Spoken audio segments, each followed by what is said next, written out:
Hi, friends. This is Happy Traum. Thanks so much for giving me this opportunity to say a few words about my friend, the great guitar player and the great human being, Isato Nakagawa. I first came across Isato back in the very early 70s. My brother Artie and I had made a couple of LPs for Capitol Records, and shortly after the second one came out, probably about 1971 or 72, we got a 45 RPM record in the mail from Japan, of all places. Now, we didn't know anybody in Japan. We had never been to Japan. But this came and we were totally astounded.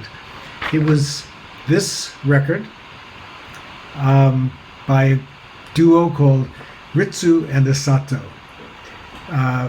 And on this, they had a song that was based very closely on a song that Artie had written called Handful of Love. They called their song Bottoms Up for some reason. But the guitar parts and the singing were identical to what we did.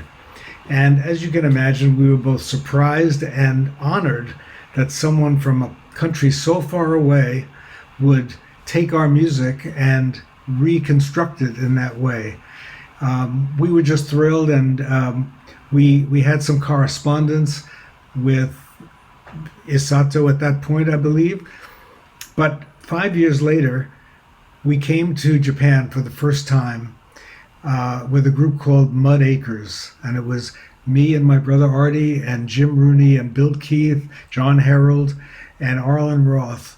And we came under the auspices of Tom Cabin's production, and Hiroshi Asada was, of course, the organizer and impresario of that tour.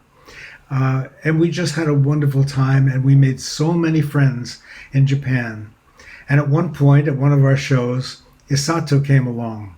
So we met him for the first time, and we went out to dinner with him. We went to his home and just became fast friends.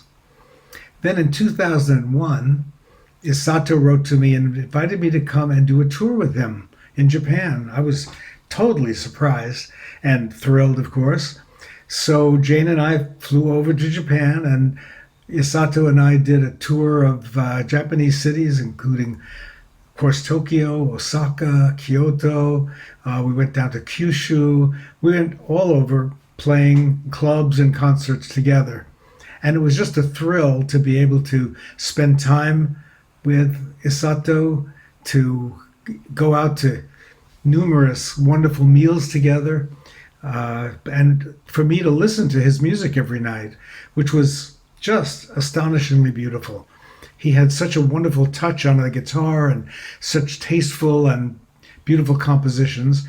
And then he would join me on some of my American folk songs and blues. So we just hit it off and had a wonderful time. And the night we were going to leave was September 11th, 2001. And of course, we turned on the TV as we were packing to go back to the United States, and the disaster of 9/11 happened. So of course, we couldn't fly home. We had to spend an extra 5 or 6 days at our hotel in Tokyo. And Isato showed us so much friendship and so much kindness, as did many other Japanese friends. And by this point, we had many friends there.